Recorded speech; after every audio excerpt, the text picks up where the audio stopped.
family, spiritual family, Krishna family. And that's the fact, that's the actual reality.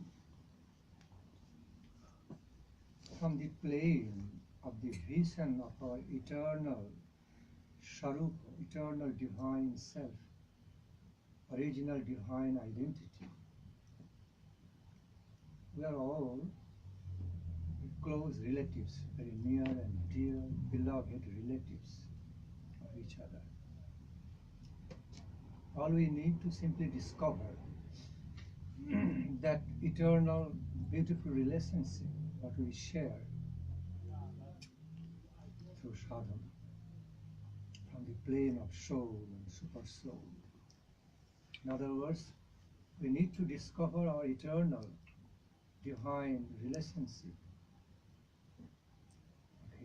between each other, among each other, from the higher spiritual plane, divine plane, plane of super soul. Just know that we are all related with each other. We are all dear relatives in relation to the Supreme God, the Supreme Lord, who is the source, origin of all truth, power, beauty, and bliss. The things we really hanker after in our life. And Supreme Lord means He is the embodiment, personification. All those cherished objects, most cherished objects of fulfillment in life.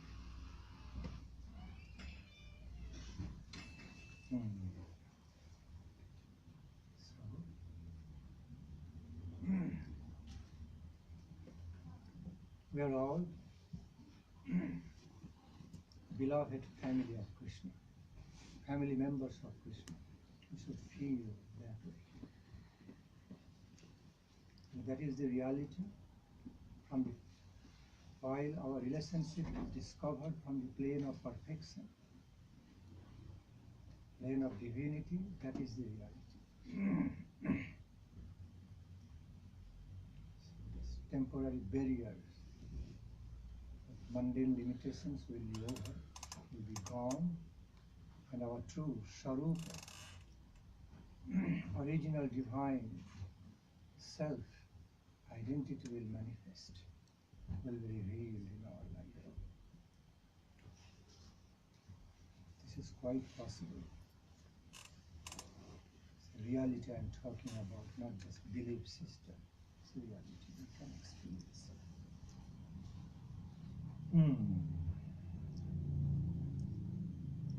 Basically, spiritual life means spiritual life based on spiritual experience, not so much on material, objective experiences.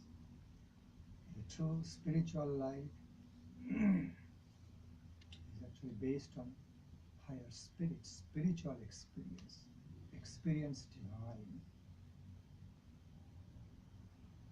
Our Guru Maharaj explained that in his own excellent term.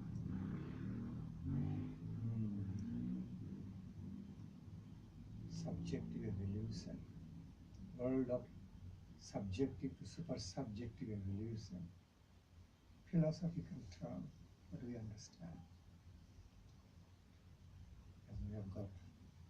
As we have got the world of our objective experience, just material, mundane, objective experience. Similarly, there is also a great, glorious world of our higher subjective experience. In other words, called as spiritual experience, world of divine experience. That's so truthful, so powerful, so beautiful.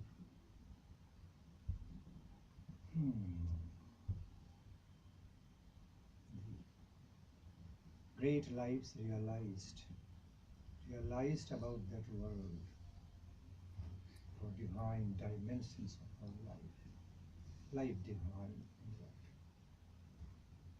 So,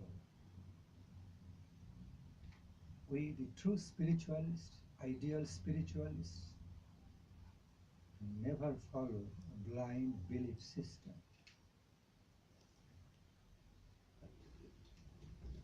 Worshipper of the truth, self-evident truth, reality. Our life should be experience-based, realization-based. Worshipper of truth never follows any blind belief system, but a realistic belief system through which truth reveals. I just, it's my way to just speak spontaneously. So right now I'm also just speaking in a spontaneous way, the way I receive the feelings. Sometimes we become open-minded, open-hearted to the world of the divine truth, to the manifestation of the divine truth, the way it wants to manifest, without planning out anything beforehand. Sometimes we also become open-hearted to see which way it reveals. Truth, higher truth wants to reveal to me before you all, without any pre-planning,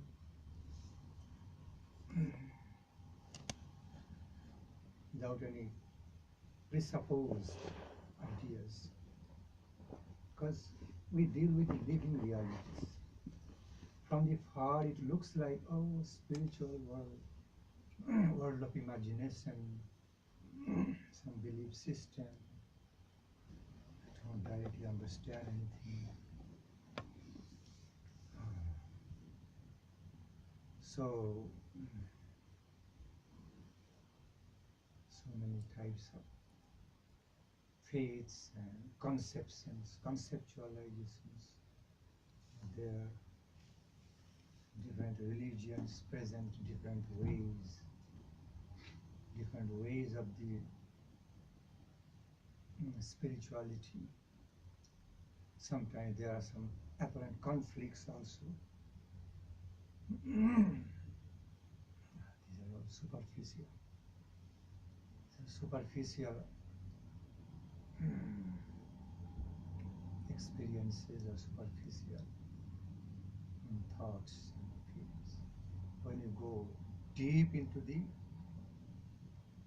original level of spirituality, when you dive deep into the divine truth, into the unlimited ocean of super subjective divine experience, when we get uplifted in the highest plane of divine experience, plane of perfection, all these apparent, so-called apparent confusions or differences are gone. With the experience of truth, reality, in other words called realization, and that comes through sadhana. Definitely, for sure.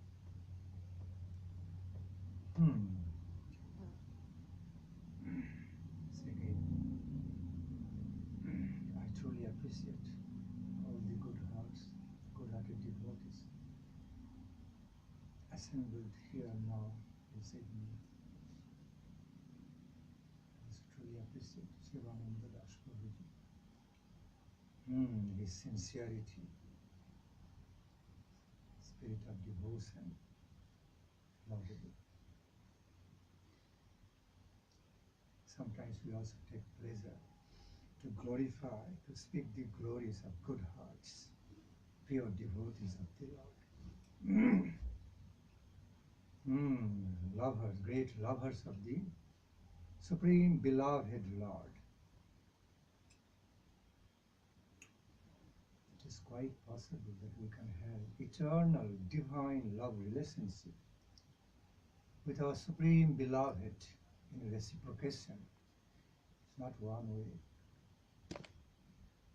It's a reciprocational love relationship with the Supreme God. It is quite possible.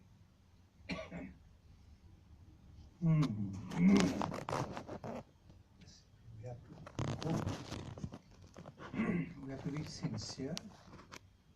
We need to be true to our own selves. Need to be truly sincere and go for it. Dedicate, devote to that cause.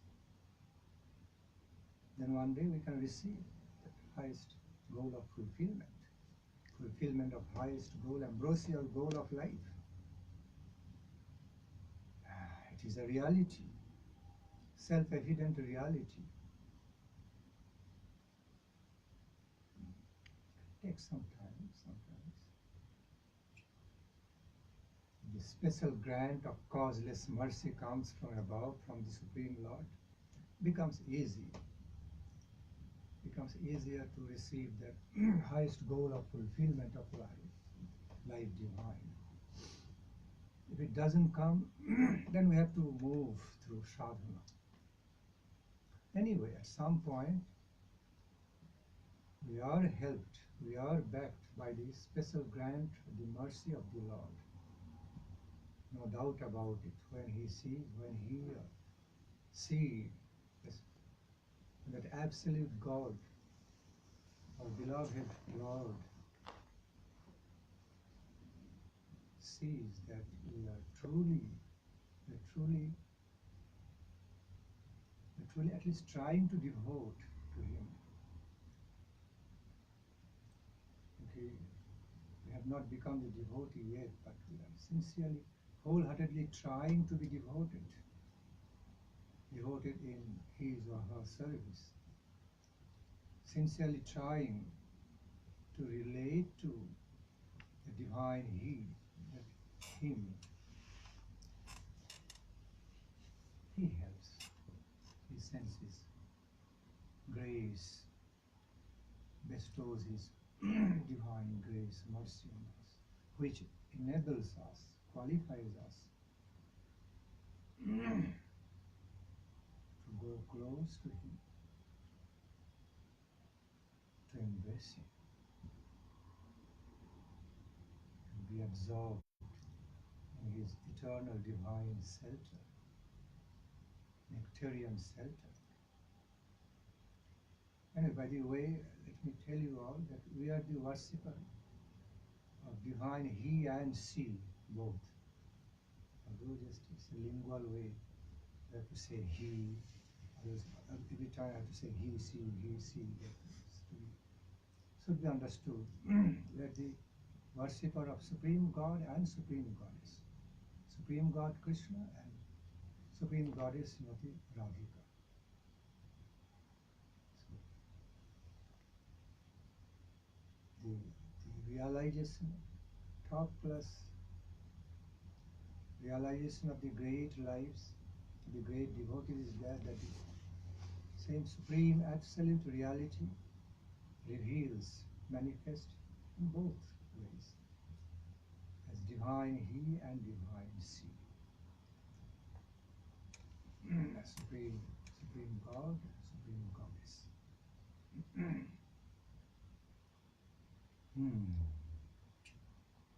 In some aspects, Supreme God is beyond any kind of gender, male, female, or anything. But on some other personal aspects, it manifests as divine He and She, divine God and Goddess.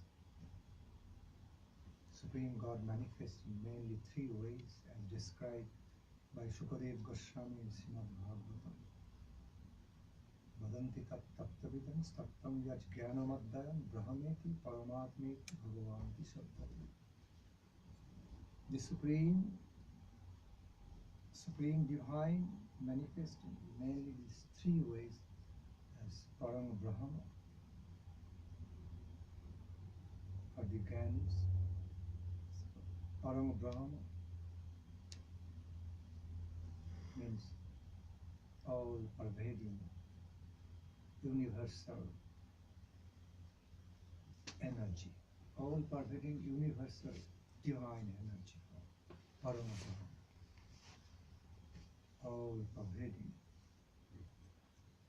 consciousness form in the form of power, superpower. For the Gyanis, for the yogis, the same reality manifests there. Super soul, Paramatma, realized in the depth of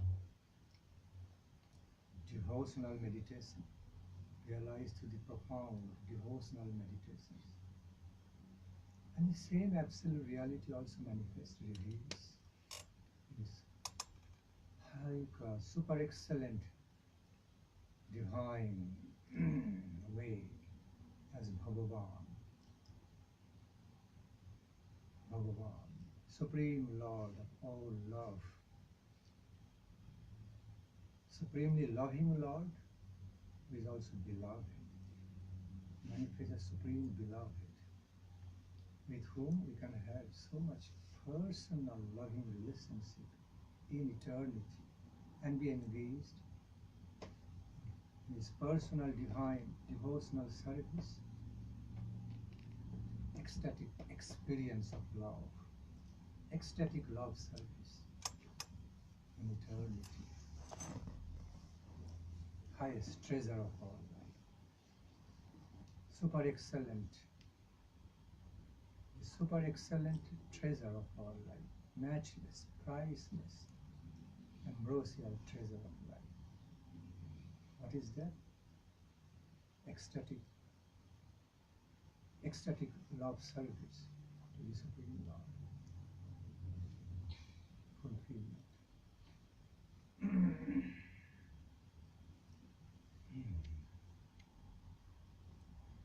Let me sing some bhajan. Jai Radha Madhava Kunja Bihari. Please, all of you, participate in singing this bhajana with heart, some feelings of devotion. Okay? Because these are called bhajana songs, no ordinary songs, but bhajana, devotional songs. So we are supposed to sing them in devotion, with some feelings of loving devotion. Then they work wonderful in the level of our heart. Okay, so when we can sing with some feelings, love feelings, devotional feelings, then they bring some very beneficial result. Some point yells, so much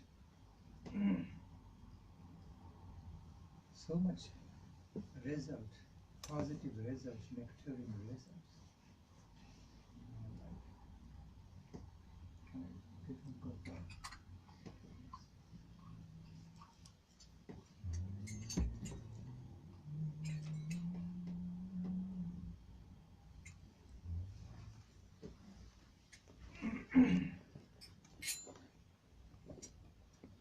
Jaya Radha Madhava Jaya Kunja Bihari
jana vallabho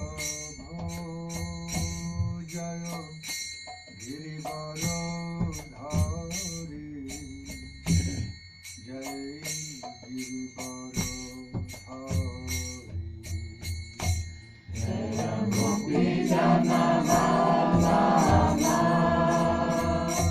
jaya girivara dhari jaya girivara dhari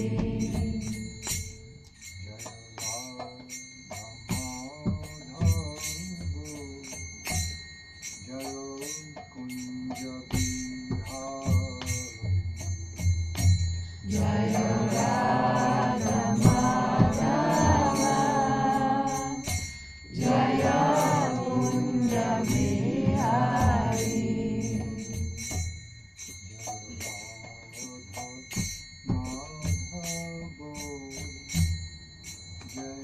Kunja Bihari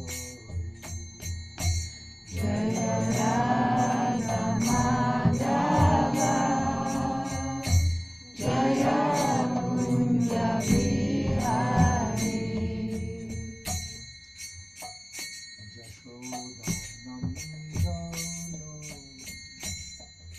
jaya Braja Jana Ranjano jaya Yashoda Nandana jaya Braja Jana Ranjana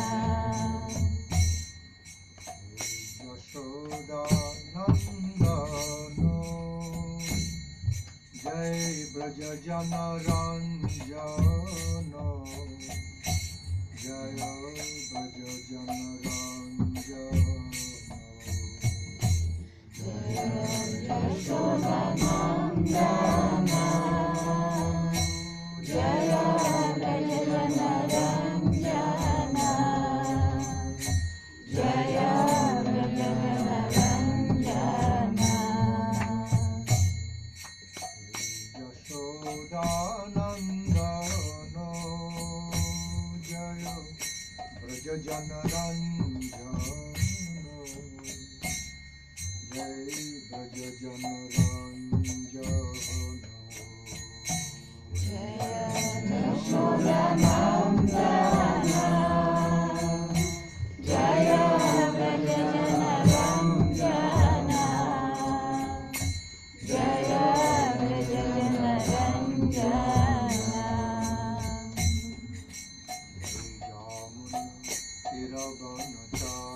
Tiravanachari jaya Kunja Bihari jaya Yamuna Tiravanachari jaya Kunja Bihari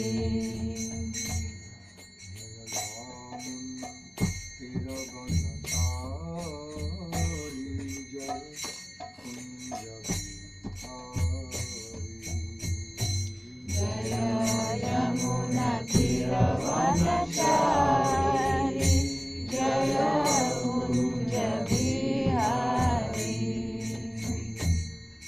jaya Yamuna Tiravanachari jaya Kunja Bihari jaya Yamuna Tiravanachari jaya Kunja Bihari jaya Yamuna Tiravanachari jaya Rasa Bihari jaya Yamuna Tiravanachari jaya Rasa Bihari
Krishna Krishna Hare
Kamalam Sri Gurun Vaishnavam Sri Rupam Shagrajatam Shahoganam Raghunatham Nitam Nitam Sajivam Shadvaitam Shabadhutam Parijana Sahitam Krishna Chaitanya Devam Sri Radha Krishna Padam Sahagana Lalitam Sri Vishakam Nitam Bande Guru Nisha Bhakta Nisha Misha Avatarukam Tat Prakasham Statacha Krishna Chaitanya Sambhava Harim Gaurang Radha Ruchiruchabritam Gadadharan Nitamabandi Vani Dinadabandi Jaya Sri Krishna Chaitanya Prabhu Nityananda Sri Advaita Gadadhara Srivasa Gaura Bhakta Jaya Sri Krishna Chaitanya Prabhu Nityananda Sri Advaita Gadadhara Srivasa Gaura Bhakta Hare Krishna Krishna Krishna Hare Hare Hare Rama Rama Rama Hare Hare Hare Krishna Krishna Krishna Hare Hare Hare Rama Rama Rama Hare Hare.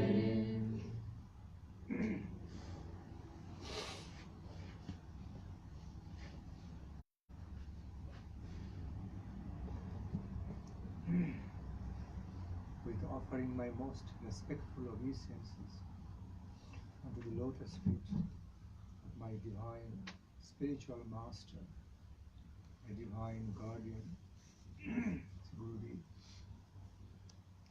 Srila Bhakti Rakshak Sridhara Deva Goswami Maharaj. I also offer my most respectful obeisances unto the lotus feet of my great, glorious Shiksha Guru Padma, Bhagavad Charanarvinda, Srila Bhakti Vedanta Swami Maharaj, sannyas Gurudev, Shiksha Gurudev, Bhakti Pramode Puri Maharaj, all the Guru Bhakti. Thereafter, I offer my most humble, respectful obeisance to the lotus feet of my Parama Gurudev, Paramahamsa Churaman, Srila Bhakti Siddhanta Saraswat Goswami Thakur. And I pray for all of their divine grace, divine mercy to be bestowed upon me, bestowed upon you all.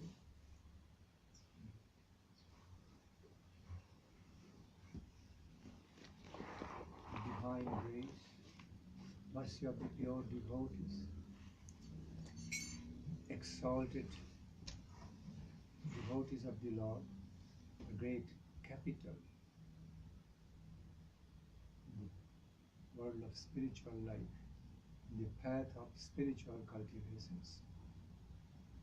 cultivation of life divine.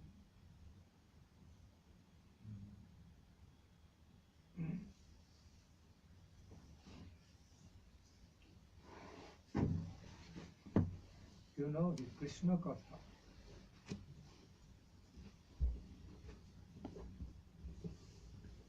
The nature of the glories, nature of the narration or description of the glories of Lord Krishna.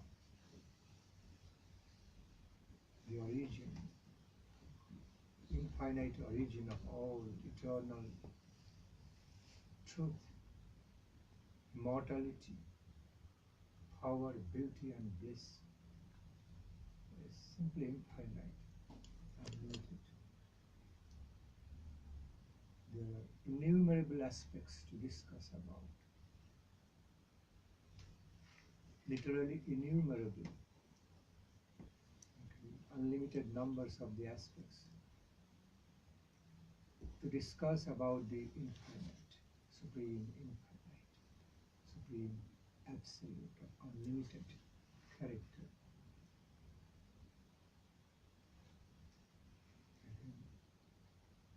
I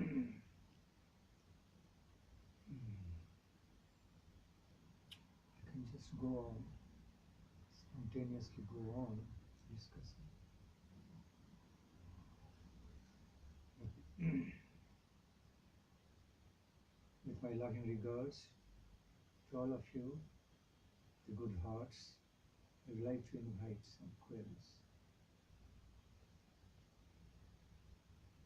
some relevant queries for any aspect of spirituality, any part of divinity. Sometimes while we discuss Krishna Katha in relevance with the queries, it becomes more direct, more beneficial. The devotee understand. He already raised finger. Okay, who raised hand? Yourself? Yeah. Yes. I just was curious to know exactly what do you mean by real devotion to Krishna? How does devotion manifest? Every individual has different feelings, beliefs. So how actually I know I'm devoted to Lord?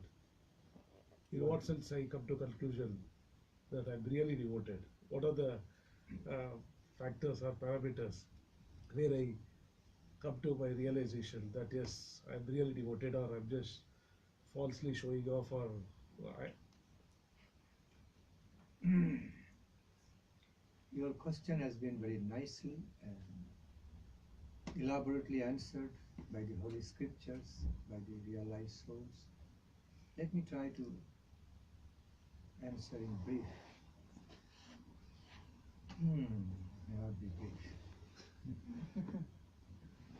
Because, the definition of the world of devotion is so huge. Again, that of unlimited nature, infinite nature.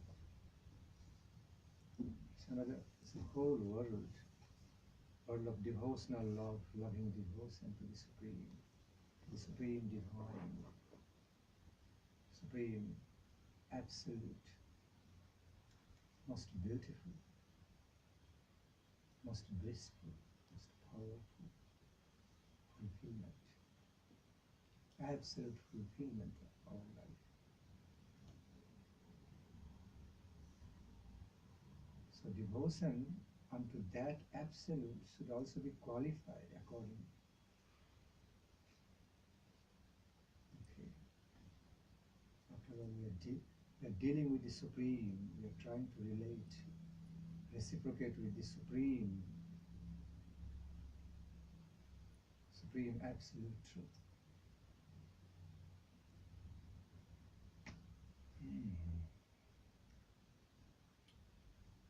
Basically, devotion is composed of two conceptions of our feelings.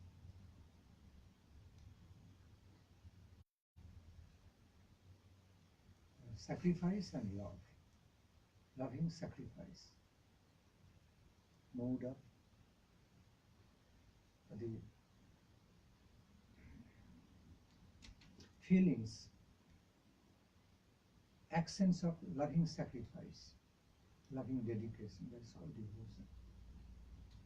So in the concept, in the definition of devotion, there must be love, there must be respect. There must be respect and love combined together. It's a respectful love. Okay. There's so much happiness, there will be so much feelings of happiness to make some sacrifice for the interest of Krishna. When you feel so much happy at your heart,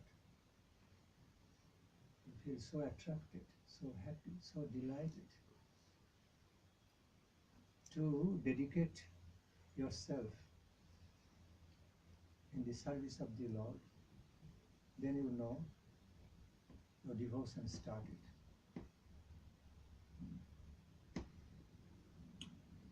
Devotion is basically pure love. Feelings of pure love, pure feelings of pure love in transcendence. Cannot be defined in the mundane concept of love. It's so limited, so futile compared to the concept of higher spiritual love, love divine, in relation to the supreme divine, supreme beloved. Let me just explain a little bit. The mundane concept of love is so limited because it's so futile, so fragile, mostly based on temporary likings. Because I like, I love. The next moment, when as soon as I don't like, I don't love. I don't love anymore. All love is gone. It's very fragile, based on selfish motivations, contracts, conditions, terms and conditions. There is no dharma. There is no dharma commitment. No commitment of the higher ideals and principles in the mundane concept of love. But in the nature of love divine, it is based on principle, eternal ideal commitments, respectful love commitments. Not that, oh, because I like, therefore I love Lord. If I don't like, I don't love. It doesn't depend on my likings or disliking. There has to be some holy love commitment, respectfully love commitment in the very first place. It's one of the fundamental characteristics of the life of devotion, the nature of devotion. Respectfully committed love, respectfully committed loving dedication. Then Lord reciprocates to that quality of love. Simply feel so happy, so delighted. Okay, so pleased.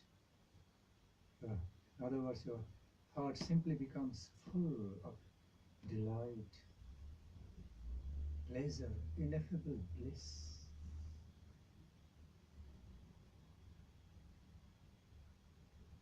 Okay, some transcendental ecstasy and bliss. To engage in any love services to the Lord. You cannot but do it. You cannot live your life without it. Then you know you have started entering into the world of pure devotion, loving devotion. The more you dedicate, the more you feel pleasure. The more you dedicate, the more you take pleasure. You take so much bliss, so much happiness and bliss, so much, ecstatic satisfaction comes in your realization, in your direct experience. That is called world of the experience of devotional love, or loving devotion. But that is the world of pure loving devotion. In the beginning, it may not be felt like that. In the initial stage of the cultivation of that loving devotion, you may not all the time feel very happy or experience pleasure and bliss. But as you keep on, as you continue to be in the process with full faith, full confidence, in the promise of the Lord, in the words of His pure devotees, realized devotees, and the promise of the Lord that I take care of my devotees. And anybody sincerely accepts my shelter, or even sincerely tries to accept my shelter, I come forward, I help him or her. I take care of that devoted soul, that faith and promise. When you keep on cultivating your spirit of love, loving dedication in relation to the Supreme Lord, engaging in devotional service, engaging in the aspects chanting, engaging in the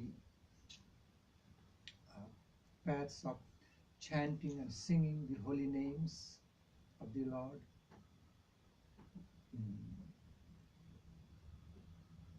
Meditating on the divine beauty, aspects of the beauty, nama, rupa, divine qualities, guna, divine pastimes, lila, accompanied by parikara vaishishta, the divine characteristics of his relationship, all his pure devotees, pure lovers. Okay. Then, at some point, we become devotee, great devotee. Great devotee means great lover, becoming great lover. Okay. In other words, a devoted lover of the Lord. Why I am saying, why our Guru Varga explained the nature of love for Krishna, the nature of qualified love for Krishna is devotion, the term of devotion, because the nature of love for Krishna is not just based on my own whimsical ways of likings. It has to be devotion. It has to be spirit of devotion, devotional commitment. With the feelings, I should love, I ought to love, I must love. If I don't feel that, it's my lacking, it's my problem. Okay, if I don't feel my natural love for the service of my beloved, in relation to my supreme beloved, my super soul, for whom I am alive, for whom I am blessed with life, I can live my life. If I don't feel some love, some loving appreciation for the supreme beloved with the feelings of gratitude, full respect, something lacking, greatly lacking in me.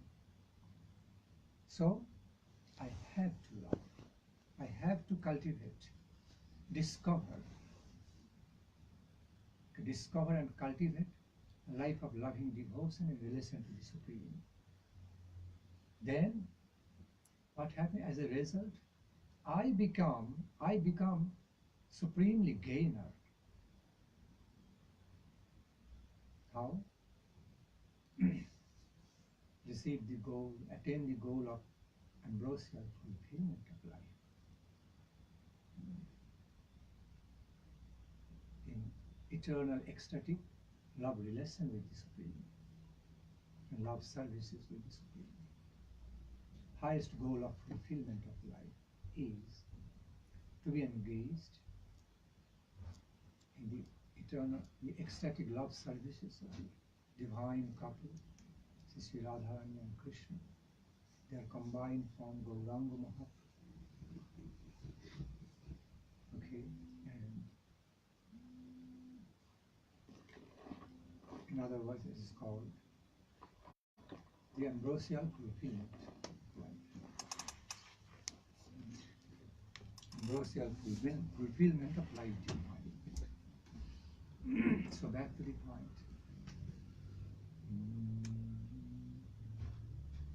There are 8 kinds of loving devotional symptoms described in Srimad Bhagavatam, Sri Chaitanya Charitamrita. 8 types of loving devotional signs. Divine, signs of love divine, such as crying in joy, crying in bliss, ineffable, inexplicable bliss, laughing, crying, sometimes feeling the thrills all over the body, mind, heart, thrills of divine joy and bliss. Cannot hold yourself, fainting. So much upsurge of the experience of bliss comes, thrill comes. one cannot hold himself or herself. Impossible. On that state becomes overwhelming. So overwhelming experience of pleasure and joy. That is pure love, pure devotion. That's the final definition, final conception I explained to you. But in the beginning time, when you grow some attachment, feel some attachment at heart to come to the holy association of the sadhus, okay, take the holy association of the devotees of the Lord, engage in chanting, singing and dancing with them, engaging in singing some beautiful bhajana, melodious, sweet bhajana, love songs for Krishna, engaging in some, feeling some natural inspiration, happy inspiration to be engaged in some sort of devotional services to the same Lord, preaching, narrating His glories, okay, studying, reading from the holy scriptures about His glories, His divine pastimes, and also propagating it to the others, sharing it, sharing the taste of the divine pastime, divine glories of the Lord with other good hearts and feeling joy in that. While you have any leisure moment or any spontaneous moment, moment of great fortunes, simply dive deep into the meditations, love meditations. You feel some sort of pleasure just to be in meditation, be absorbed into the meditation about the divine glories, attributes, pastimes of the Supreme Lord. Just to feel so good to think about Him, contemplate Him, feel about Him. Then these are the signs that you are in devotion. You are in the initial stage of love with Krishna, love with Krishna Radhika, the supreme ambrosial fulfillment of our life. Okay? I can go on explaining in various beautiful ways, so many ways, because it's a whole world. If you study Bhakti Rasamrita Sindhu, there are multifarious,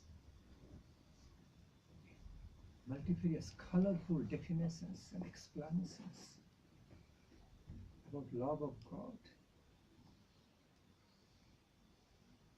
divine love of God, divine love of Krishna. So many ways, so many different signs and ways and natures and tastes.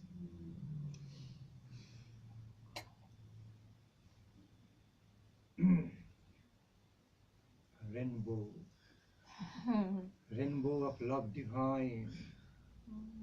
Okay,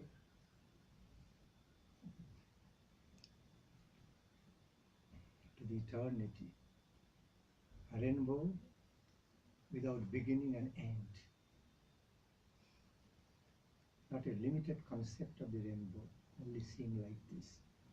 And overwhelming, all-pervading concept of the rainbow of love divine goes to the infinite, without beginning, without end. So, I try to give you some concepts. Okay. Next query. Oh, C raised. Okay. Yes, Thank you. you will be next. Okay. You have to have patience. I wanted to ask if somebody would realize Paramatma, if they can also love Paramatma, and where they would go after they will leave their body, where they would go if they would go to spiritual world, if they would realize just like Paramatma. So first, if they can also have a loving relationship with Paramatma, and also after leaving this body, and where they would go. Tell me again your pinpoint query. Okay, I understand. Okay, so like Just I've heard that there's also like realization of impersonal Brahman, and they go to impersonal Brahman, and they again go back here on planet Earth to have relationship with Krishna and to do bhakti yoga. But if somebody, I don't know if hatha yogi or jnana yogi realize this Paramatma, not like Krishna like person.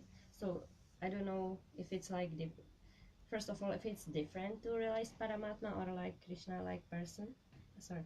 And then if I can also have loving relationship with Paramatma, or somebody who realize Paramatma, where they go after they leave this body, if they are like maybe some yogi or gyan yogi or hatha. good question.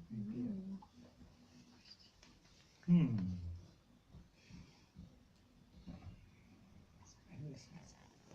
It's a little difficult to really explain the definition or conception of Paramatma in English language in one word, although we call like over soul, super soul.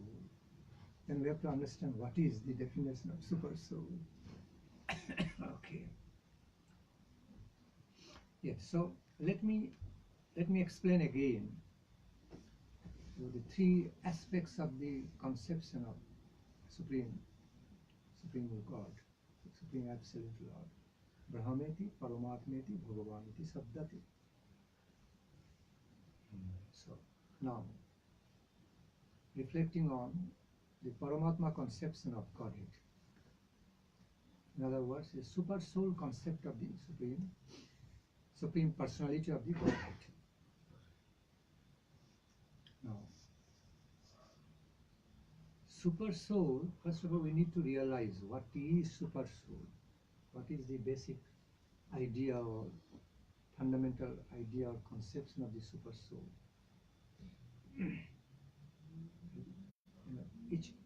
Within each living being, always there are two entities of the expansions, two entities of Lord's energy or expansions of the Lord. I repeat, within every living beings, every living entity, two kinds of the manifestations of Lord, Supreme Lord's dwelling within. One is Jivatma, one is Paramatma. Jivatma, the Jiva soul, is also none other than Krishna's energy. Tatastha is called marginal potency. Krishna has three kinds of potencies: antaranga, bahiranga, tatastha. External, internal, in between. Marginal potency called Jiva Shakti. And besides the Jiva soul, within our being, besides Jiva soul, Krishna himself lives in the form of Paramatma. It's a direct extension, direct expansion of Krishna. The Jiva soul is a direct expansion of Krishna's energy. Okay, infinitesimal part. Whereas Paramatma is a direct expansion of Krishna. It's not Krishna's energy. Direct expansion of Krishna's personality, personal form, a super soul. Now, but a Jiva soul is not in the position, in general, unless a Jiva soul is already advanced, that until it remains conditioned by the material, the natures, mundane natures, false pride, Shararipu, six kinds of Kam, Krodh, Lobh, Moha, Mad, Asad. As long as it remains materially conditioned cannot realize Paramatma to be Krishna directly because it's still under conditioning, not liberated yet. Only on liberated stage can directly relate to Paramatma as Krishna. Jiva soul can realize. So, therefore, Paramatma is realized by Jiva soul in a more sometimes impersonal form, as great friend, great guide, great mentor, great friend, great guardian, but more like impersonal form, in the form of potency, power. But when the same Jiva soul gets liberated, then the same Jiva soul can relate to the same Paramatma in personal form as Krishna. These are all sophisticated philosophical things. Unless I clarify all this, your conception will not be clear. I'm thinking whether I should go deeper into all the analysis or not. So, anyway, so yogis, when the great yogis relate to the Supreme God as Paramatma or Super Soul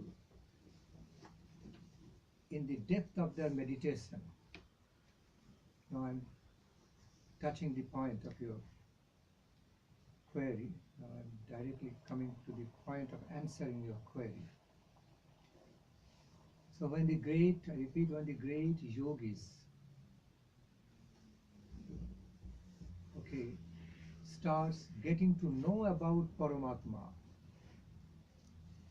begin to relate to the Paramatma level, Paramatma, the own super soul, through in-depth meditation, profound meditation, then of course that yogi receives an inexplicable ecstatic experience, inexplicable pleasurable experience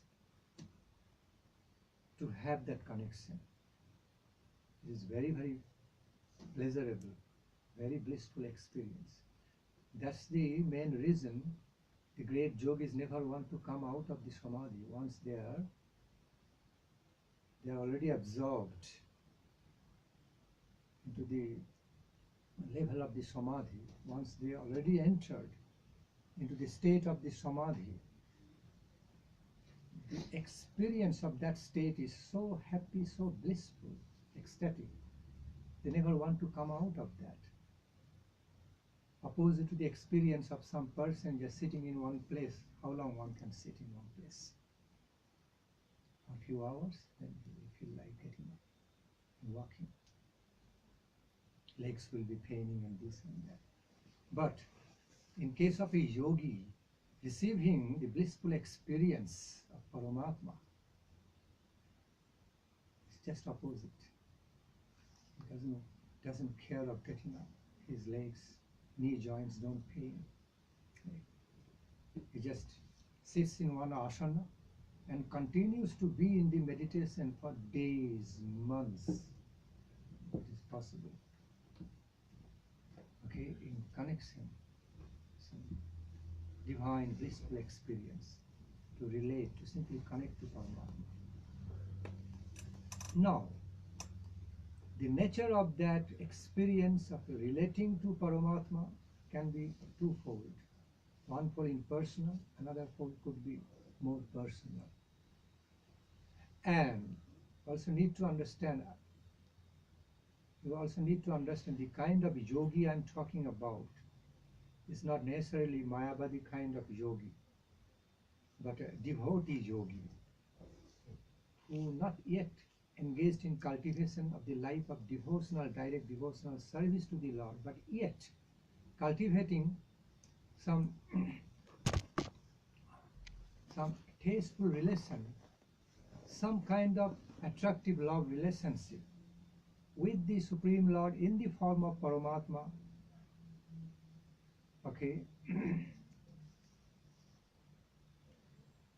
and through the method of yoga, meditations, method meditations, through the path of meditation. So I'm actually talking of that class, that category of the yogis, they have such wonderful, blissful experience in relation to Paramatma, and that is considered genuine. That kind of yogi never, they never have to, that kind of yogi has never to come back again to the mortal world or mortal mundane level. That kind of yogi never has to come back, never has to fall down, okay, to the mundane level, okay, like as it is sometimes as it is found in case of the ordinary yogis, who forcibly want to occupy the throne of the Supreme Lord, thinking, I have become God. Why should I be a loving servitor to God?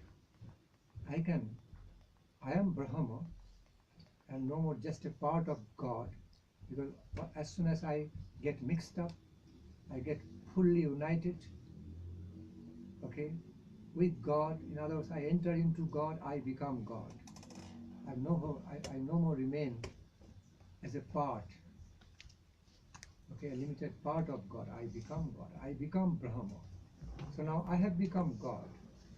With that false pride, when that okay, so-called yogi goes to occupy the throne of the Supreme Lord, then because of that offensive activity, he is hurled down to the material level, lowest material level, like stone, mountain, some sort of tree, stone, mountain, earthly stuffs, and stay for years after years. It's a different case, like Sayuja Mukti is explained. Okay. Come down to a very gross level of the consciousness, of the existence. But other than them, those yogis who are devotees, like Navayogendras in Srimad Bhagavatam, they are also great yogis. Yoga, not only yogis, Yogendra, foremost of all the yogis. So Vasudev also great yogi. So Vasudev, Maharishi Shukadev, Chatushan, they are all great yogis. Navayogendra, okay, who also narrated the glories of Lord in Srimad Bhagavatam. Okay. Nimi Maharaj, Nimi Navayogendra Samvada. We find they call Yogendra. So they are actually great yogis, but devotee yogis. Okay. They received the connection with Krishna. They definitely received the divine connection with Krishna through the method of the meditation in the first place. Okay. Method of the genuine meditation, devotional meditation in the first place, and received the connection with Krishna in the form of Paramatma, to the aspect of Paramatma. Then they became connected with Krishna, okay, with personality form, okay, in the form of his eternal, unlimited, divine personality. Okay. They are so interrelated. Their life of yoga and life of devotional love relation with Krishna.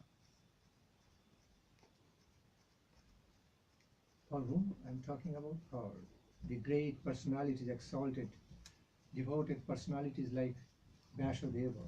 He is, of course, in one form he is a great devotee, other form is direct incarnation of Lord Narayana, Shaktadesh Avatar, direct empowered incarnation of Krishna. So anyway, also playing the role of great devotee.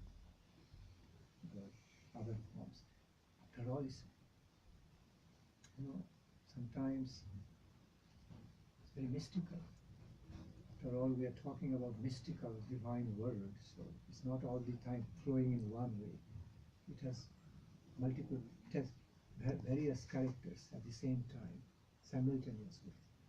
So Vasudev has got two ways of the manifestation. In one way, pure devotee of the Lord, great devotee of the Lord, great associate, the devotee of the Lord. Other form, direct incarnation of Krishna, empowered. So the foremost of all the yogis like Sri Vyasadeva, Shukadeva, his son, from his very birth, he was filled with the knowledge of Brahman, consciousness of the Parama Brahman. From that state he became attracted, his heart was attracted to the verses of Krishna Lila, Uttama Sloka Lila. His heart was irresistibly attracted towards the beauty, sweetness, nectarian taste of Krishna Lila. And that's how Shukadev Goswami, from a great yogi, he became a great devotee, devoted lover of Krishna. Okay, transformations happen. That's how he described about himself in the assembly of King Parikshita. Parinishthitopi nargunne grihito cheta rajarsya akkhanam jadadhidava. In the beginning, I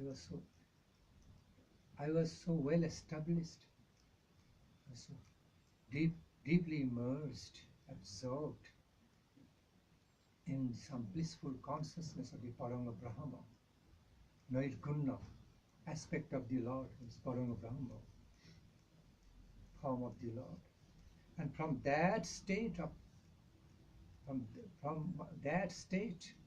my Parama Brahma consciousness, blissful Parama Brahma, my heart became irresistibly drawn, attracted towards the nectarine beauty, mellows of Krishna Lila, nectarine beauty and nature of Krishna Lila. I could not resist. Then I could realize, the world of nectarine Krishna Lila is more blissful compared to the world of my experience of Parama Brahma. I could realize, and I became a great devoted lover of the same Lord. I could have my own personal, profoundly personal love relationship,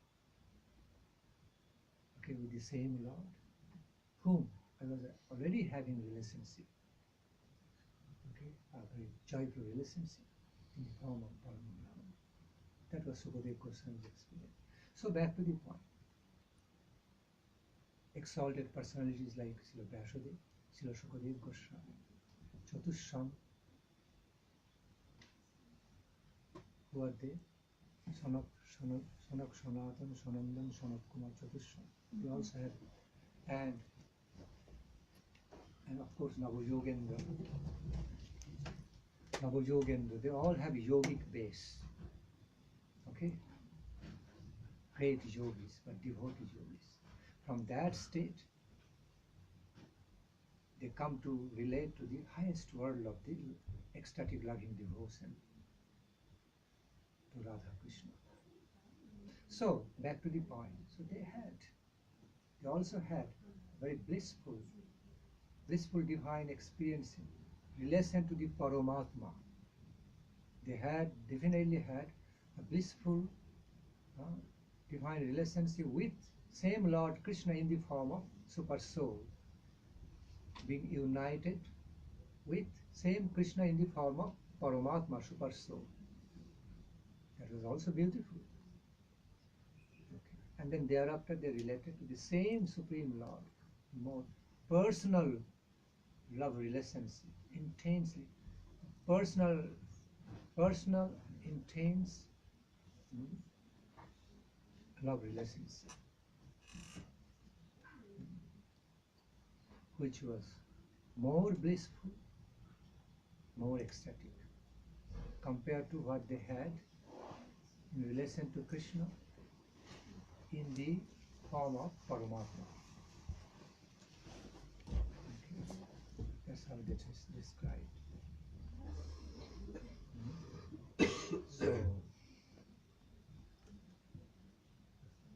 does. So the yogis of that category, so the great yogis like them never have to come back. Okay. They are transcendental yogis, devoted yogis.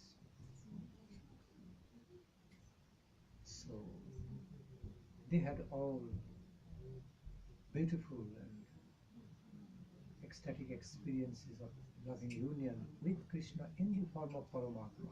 They began, but that culminated in their life of pure loving devotion, Krishna prema. Okay, when they receive that state, attain that state, okay, of the super excellent relation, ecstatic loving devotion with Krishna. Is your question answered?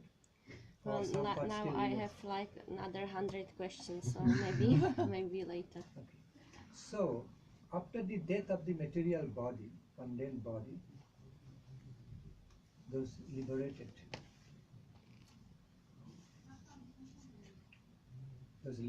yogis, they directly go to Krishna. So they are no more conditioned. Anyway, no way they remain conditioned, influenced by the energy of Maya or mundane potency. Okay. So they directly go to Krishna Loka, to the abode. Yeah. Because they become liberated, they are called Jivanamukta. While still living within this mundane body, material body, they actually already attain liberation. Like King Parikshita. Before Takshaka came and destroyed his material body, he was already liberated. He already rose. He arose beyond this mundane plane. So he was just fearless. He was not caring about the death of this material body. It did not matter to him. When King Parikshita reached that level, then it did not matter to him whether this material body remains or not. He just rose beyond. I just drank a lot of water. Just quickly go to the toilet and coming back. This is the result of outcome of drinking a lot of water. Just coming back. Let's relax. It's over there, huh?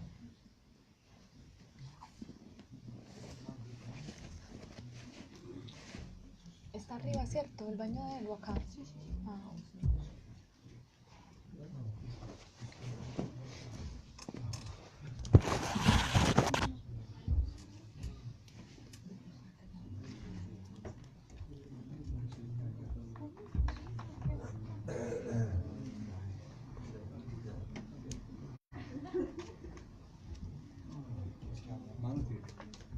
Mandir. Can you ask them to keep the voice down? Can you ask them to keep the voice down?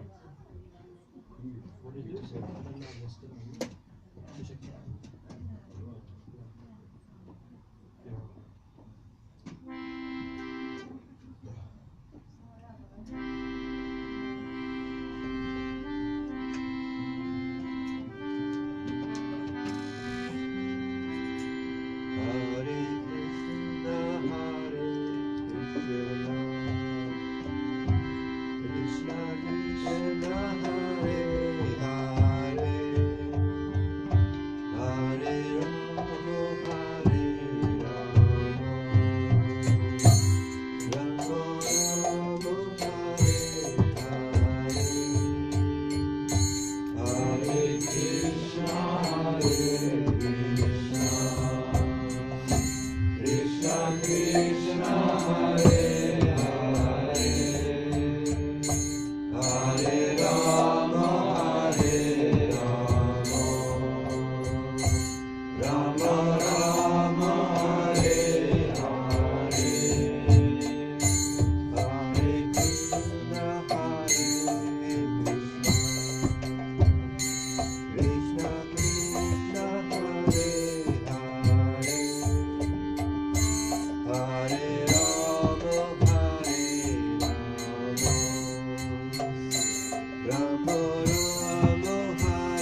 Arrivo!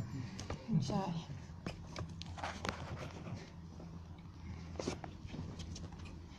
Okay. All right. So, should I answer your question, or second question, or he is waiting? Oh, sorry. What is- Okay, one little just so when somebody realizes Paramatma, but a little bit more unpersonally, they also can go to some planet in spiritual world, or Yes. also. Definitely. That effort, okay, that effort, that achievement never goes in vain. They get upliftment to some spiritual world. So that needs to be clear. This point needs to be clearly understood. There are differences between just impersonal kind of Mayavadi yogis and devotee yogis. Those who relate to the Supreme God as Paramatma with the feelings and realization that they still remain as a part of the Paramatma, as a servitor, okay? Not that they become one with God and they become Supreme God. Okay? That is okay, quite okay. They are having loving union with the Paramatma. But the concept of the other class is that they are getting united and they are becoming one, they are becoming God. Now I am God. That's the false concept. It never becomes a reality. If you become God, then why do you need to be reunited with God again?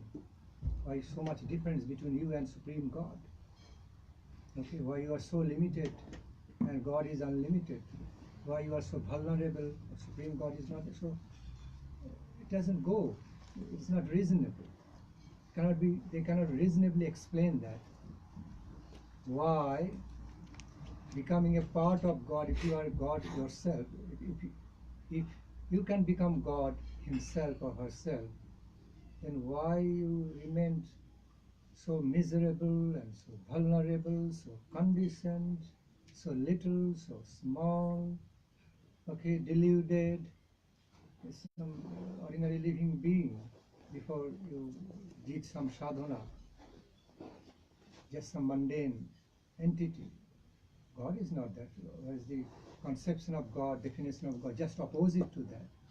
So the fact is that you cannot become God. You cannot be you can be connected with God, okay, and discover yourself as a part and parcel of the God in close union, okay, through service attitude, meditation. I love meditation. That is good yoga, good yogic method. Other than that, that other one is negative. So those yogis of the negative, how to say, the negative character, negative type yogis, they do not go up on the spiritual world. They never go up. Okay, they never get liberated, they never get upliftment, spiritual upliftment. So I can understand the nature of your question. There are two divisions you have to understand, two divisions of the yogis. Okay.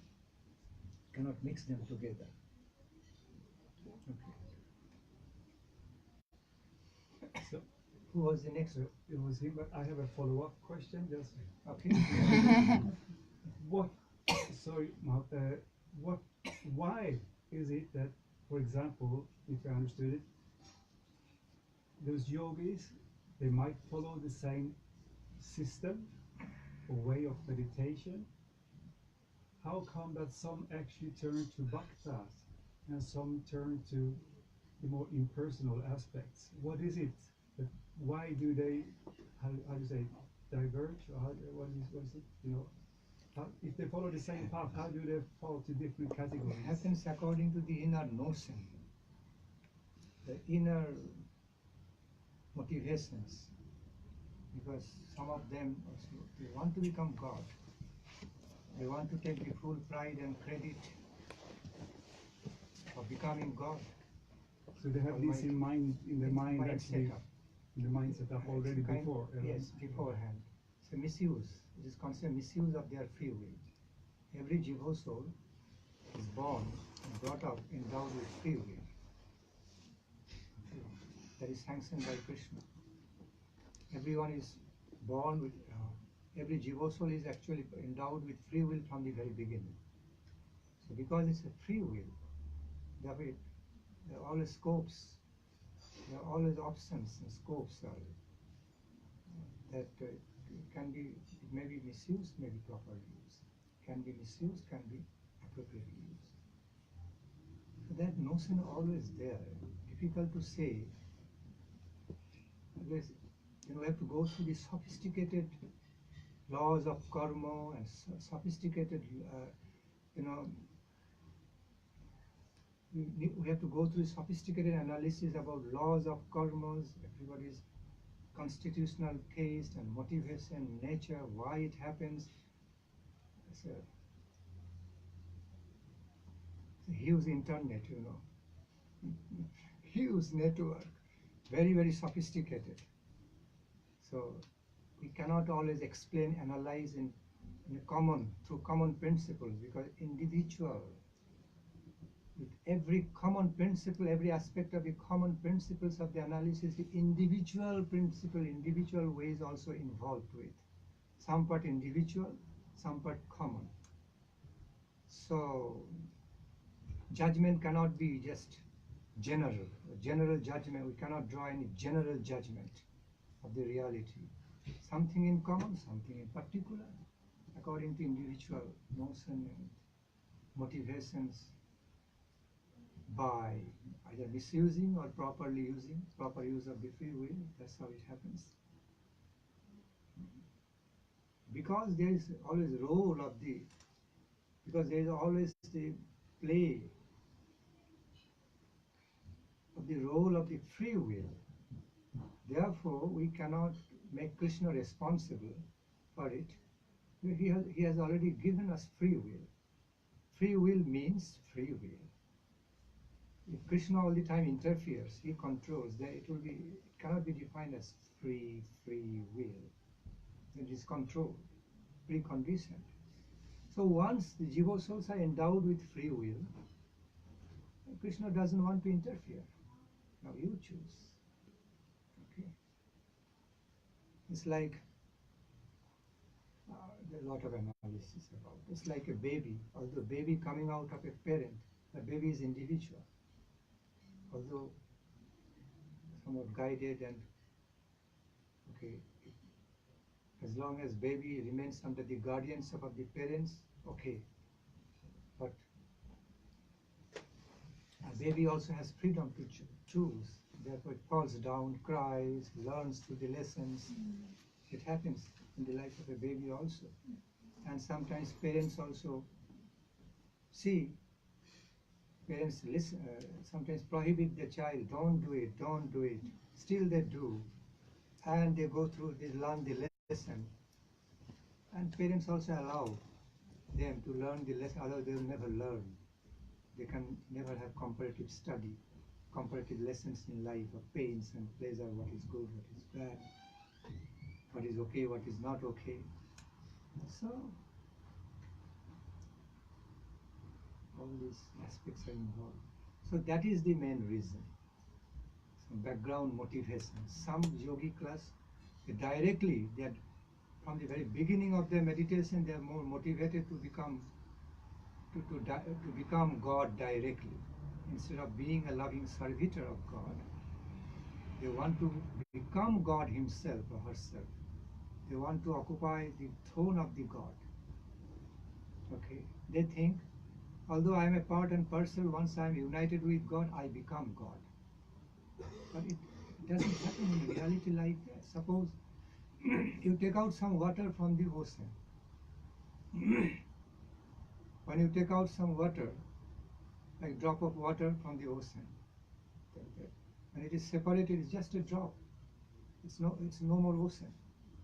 But once you put back that drop of that ocean water into the ocean, then it may look like, oh, that drop became ocean, but drop remained drop. Ocean remained ocean. Drop simply got absorbed within the ocean, but ocean remained as ocean. A drop didn't become the whole. It cannot become the whole ocean. Drop is drop. But in connection with the whole ocean, now it can claim, I am in touch with the whole ocean. It's no more separated. But still, it's a part of the whole oceanic water. It cannot claim, I became the full ocean. You remained as a part of the ocean, within ocean, but you didn't become the whole ocean. Okay? But if someone considers, oh, because now I am no more drop, now I am united with the ocean, so I have got relation with the whole oceanic water, I became ocean. That's the wrong concept. Ocean remains ocean. You are simply accommodated, absorbed within oceans. Okay? If you really, sometimes what happens, if you really motivated to lose your own individual identity, then you simply lose. Then ocean remains ocean. You just lose your own individual identity. What happens for those kind of yogis? They lose their individual identity. God remains as God. They simply lose their individual identity. Lose. They don't become God. They don't experience themselves like, how many yogis will become God? God is one without second. If suppose thousands of yogis, individuals, then I become God, I become God, I become God, then God will no more remain as one without second, unlimited. One becomes whole God, and thousands of whole gods, lakhs of whole gods. How can it be? So, to understand the basic reality, character of the absolute reality. So what happens in the level of the Sayujya Mukti? Okay, that kind of yogi simply loses his individual entity. in the Parang Brahma form of the God. That's all finished. God remains. Parang Brahma remained as Parang Brahma, as all pervading infinite, okay, power, super power. Clear? Yes. I have another. Okay, but This is a very good sign, though. Okay, that we're all having queries one after another. Connected question. Very good sign. Pariprasna, sign of pariprasna. Tadvitti panipadena pariprasnena sevaya. Bhagavad Gita. So Sukadev Goswami offered so much congratulations to the nature of the queries of Parikshit Maharaj, placed by Parikshit Maharaj. Oh, great Maharaj. Okay. Congratulations on the nature of your questions you are placing before me, because it's the answer to all these questions you are putting before me, not only beneficial for you, but also beneficial for so many others, for everybody in the whole universe. So Sukadev Goswami giving, I would say, praise, yes, was praising, speaking in praise, glorifying all the nature of the queries placed by King Parikshit. So it's a very good sign. Sign of life. I do have a follow-up actually, Okay. but you have to take. You know something? For you will be following many one after another. It is quite natural in the infinite thought line. Is it okay if I ask this one? Okay. If you take one step back, before you came a yogi, and if you say so, when you come, how do you say, when you as a soul came out of the Krishna factory of soul making, do you already then have these sort of propensities either for devotion or for kind of impersonality? Is it already there from the original seed for you as a soul? Or is it something, as you said, you pick up on the way, so to speak, to develop as a spiritual entity? Both ways. Both ways. Both ways. They have got some constitutional tendency, propensity or tendency.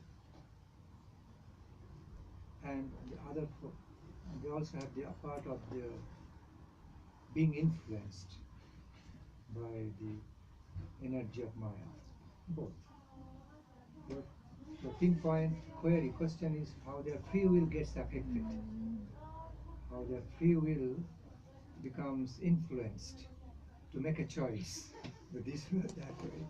That's the fundamental question.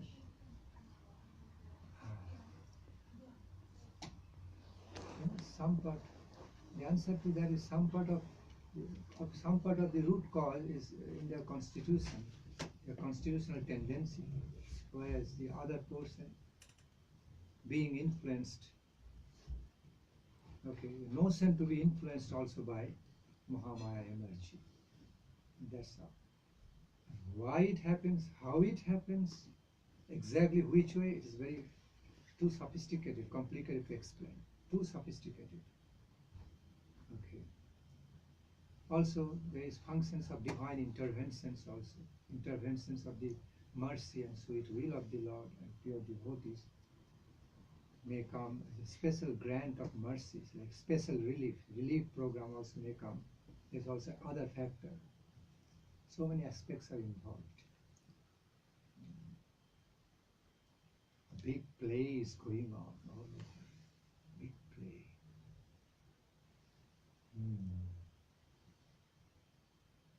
Big play of the lives of different types, different categories, different notions, tendencies, hues.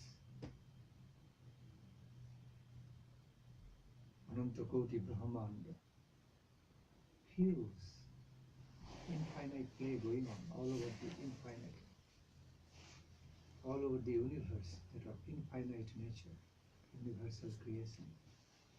I'm not talking about limited universe, but the unlimited nature. universe is unlimited, that unlimited character and nature. Gaur Hari Bol. So both ways are involved. Achinta Bheda Bheda. Simultaneous, both ways are simultaneously one and distinct, somewhat interrelated, inconceivable. No, it happens. Why it happens, how it happens, why should it not happen this way or that way? It's difficult to be understood by limited human brain. Difficult to be fully understood. It can be partially understood. It cannot be fully understood. Only absolute mind, only absolute realization can only fully understand what is what. The Supreme God can. The Supreme God, the Supreme Infinite can only realize about the Supreme Infinite nature of the infinite. Finite cannot. But to whatever extent, whatever way, finite can realize about the infinite, because infinite mercifully makes himself known to finite. Therefore, a finite can know infinite. To the extent infinite, Supreme Infinite mercifully makes himself known to finite. Finite can know him only to that extent, reserved. But finite cannot really know infinite by its own finite ability. Okay, you are waiting. So I have sort of two.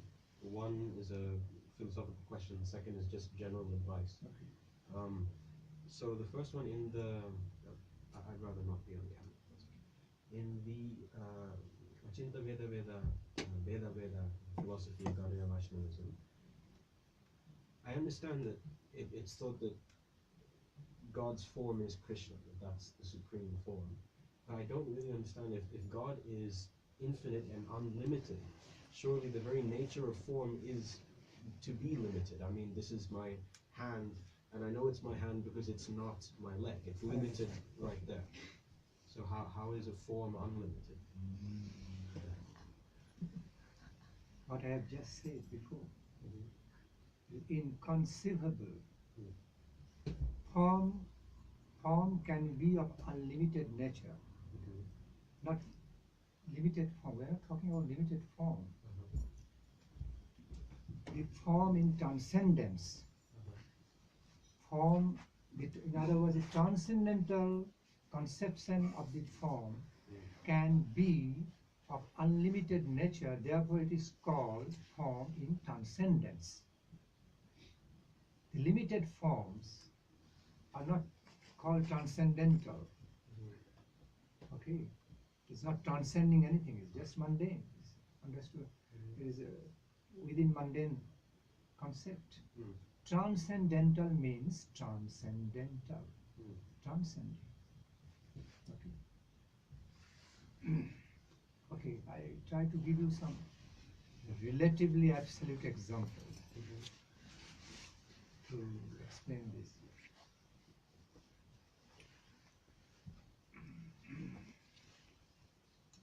What is the concept in your mind when you calculate mathematics? Because form means anything has a form means limitation. Yeah. Okay, certain conceptual limitation. So, for example, take 0. Yeah. What is 0 to you? Tell me, explain.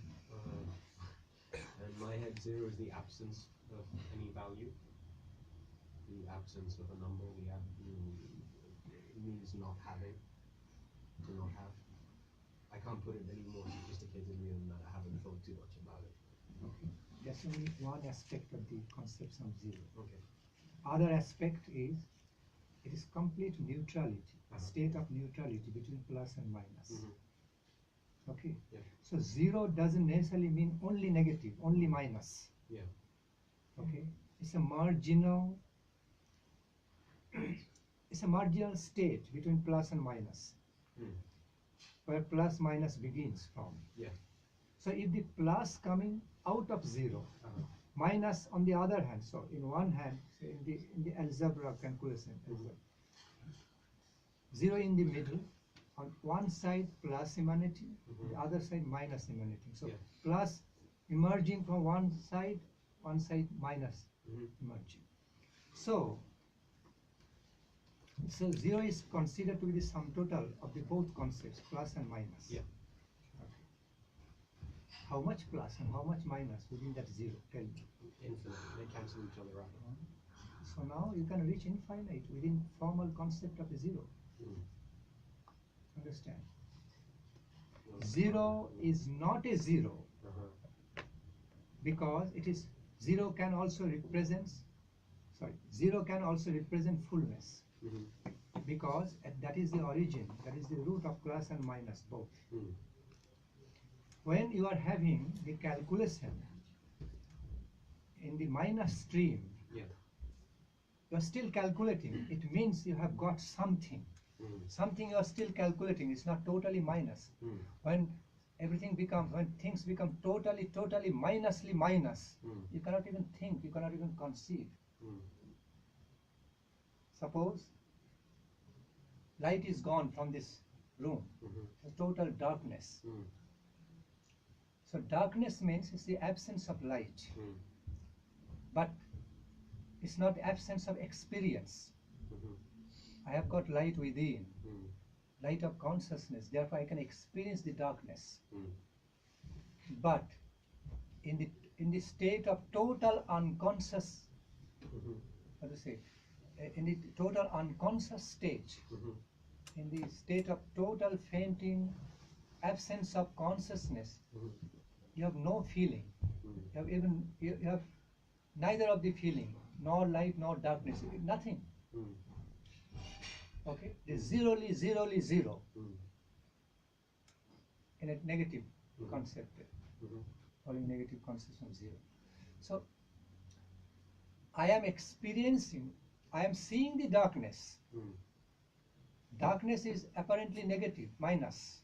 Okay, darkness is just darkness, nothing is there, no light. But I am still experiencing the darkness, means I am alive. I have got the consciousness, therefore I am experiencing the darkness. I can see the darkness, it is something positive. So I am also calculating all the minus calculations. Okay, minus 1, minus 2, starting minus 11, minus, okay, 100, millions, billions, all. It's still some system of calculation is going on. It means that the method of calculation is something positive, it's not minusly minus. Understand? So, whether the concept of plus or concept of minus, as long as they are active in the method of calculation, both have positive and negative sides. So back to the point. 0, okay, 0 has many aspects. It represents many aspects. One aspect, it is just minus. It is just 0, means it represents emptiness. How we say, voidism. Another aspect, it's a total state of neutrality. Marginal state, it represents marginal state between plus and minus. It is neither plus nor minus. At the same time, it's the combination of both. It contains all. Contains all. Which way should you define? Is it plus? Is it minus? You can't. Neither plus, neither minus. At the same time, it is plus, it is minus.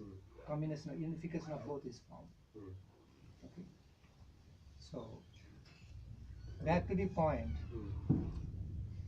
I explain all this. I explain this reality in relation to your question. How form can be unlimited? If 0 can represent to the infinite, if some of the mathematical calculations at some point can represent to the infinite, you know, certain methods of mathematical calculation just reach to the infinite. We take it to the infinite. We don't calculate anymore. Because they will be smaller than the smallest units. Understand? Or bigger than the biggest, so you cannot calculate. Still, they are all formal concept. But it is such a huge form. Suppose when you conceive of the form bigger than the biggest, how it becomes to you? How it appears to you? Bigger than the biggest. Well, it doesn't really make sense to picture. But still it They're is like happening, they're still it is a growing. reality. Uh-huh.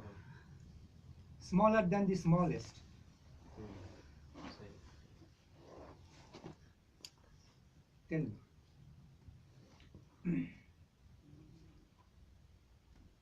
Okay, we find.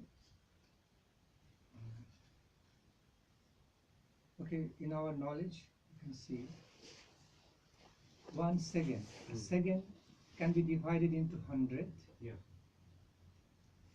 How much scientists can, how much the machine can reach? 100. Can it reach yet 1,000? Oh, I don't know. I don't know Don't know? how finely they can. Suppose so, we can easily find Uh-huh. a second can be divided into 100. Okay. But you know, a second can also be divided into 1 billionth, trillionth, zillionth, innumerably, okay, to the innumerable numbers. It is possible by mathematical concept, but human brain cannot conceive it. Okay, it is too fast, so inconceivable. If a second, I repeat, if a second can be divided into 100 parts, it can also be divided into 1 million, 1 billion, 1 zillion, innumerable zillion. That we can't conceive of, We can conceive. but they're contained within. But still it's a reality. Yeah. Whether or not, it doesn't matter whether or not you are able to conceive. But still it's a reality. Inconceivable to us. In a similar way, it's like, therefore the great wise persons, the greatly wise men described it like in the language like smaller than the smallest. Things. Smaller than the smallest. Appears to be self-conscious. Otherwise, there is no other way to explain this. Just to give you try to give you some concept, something inconceivable. Language is like a model. You can't actually give the experience. Exactly. Yeah. Okay, so because language also a form. Language means a form. The words and ways of the expression is limited form. But through a limited form, you are trying to express infinite, unlimited. Therefore, such analogies, such expressions are created, smaller than the smallest, bigger than the biggest. So, I just described the aspect of smaller than the smallest. In a similar way, you can also try to just imagine bigger than the biggest. Huge, going to the infinite. Still, it can be a form, bigger than the bigger, but inconceivable. Our Guruji explained. Tell me, okay, now I question. Tell me, how many buckets of water there in the ocean? Well, I mean, the actual ocean on Earth would have a finite number. It depends on how large the bucket is. But if you just mean an infinite amount of water, then there's infinite amount of buckets. You can prepare just simply one bucket which will contain the whole ocean water. Just one bucket. Otherwise, so many buckets, innumerable buckets. I'm talking about this ocean has a limitation, as you said. Yeah. It's a limited ocean. But we are talking of the ocean unlimited. Yeah. So it can be, the concept can be that unlimited ocean contains unlimited numbers, innumerable number of the buckets of water. Yeah. Clear? Unlimited ocean contains innumerable numbers of the buckets of water. Also, you can say it just contains one bucket of water, which one actually represents infinite. Yeah. One without second. That oneness is not just only a limited one number, digit of the mathematics. Yeah. It means one whole. But So it's also formal concept. Okay. So if you can conceive, try to conceive a form of oneness, one without second. yeah. There is no second. It's such oneness. Yes. And if you conceive of such form, that is the form of the Lord. But Not it is opposite to limited concept of the form. yes, but everything you said, including the concept of a zero and the concept of the ocean, the one without second, they all point to what I would think of the Advaitic idea of the Nirguna Brahman, like without form, because like it contains everything, but to put any form of form onto it would be to limit it, and I still don't understand how. Cannot understand if you until But why would the unless one you without, come out. Listen to me. Until and unless you come out of the prejudices of only impersonal concept, you cannot understand. So what is personal? What is impersonal? Zero also personal. Zero means impersonal concept. Zero represents impersonal. Zero means personal. Zero means marginal between personal and impersonal. Therefore, I gave you the example of zero. Okay? It represents minus, it represents plus, it represents neutrality, it represents fullness, it represents nothing or everything. Okay? Without zero, you cannot begin any kind of calculation, go any direction of calculations. So it requires some beginning point, a kind of starting point. The starting point at the same time is no starting point. Nobody knows what is the actual starting point. Zero is it is not a form of digit. It's a concept. exactly. We just express in this way, that way, different way. Exactly. Exactly. So does that It's a mean concept. Okay, now I am explaining your concept. You want to say is the real concept of the zero is impersonal. no? I'm not saying that's You the are not case. saying that? Thank you. Okay. I'm not claiming. I'm just saying it seems to me that seems if I'm doing like reasoning, that would seem to be the answer, or that like you said, it's like it's a concept. In that case, would you say Concept means it is the combination of impersonal and personal both. that? Without personal concept, you cannot even concept the term impersonal. You cannot even think. Yeah. When you talk about a truly impersonal thing, okay, you cannot just imagine, you cannot even think because it's totally impersonal. Impersonal things, formless things cannot be thought out. Anything we think about, we conceive about, it got an image in our mind. Yeah. Okay, without having some image or seeing some color or some sort of design, some sort, we cannot even express, we cannot even feel anything.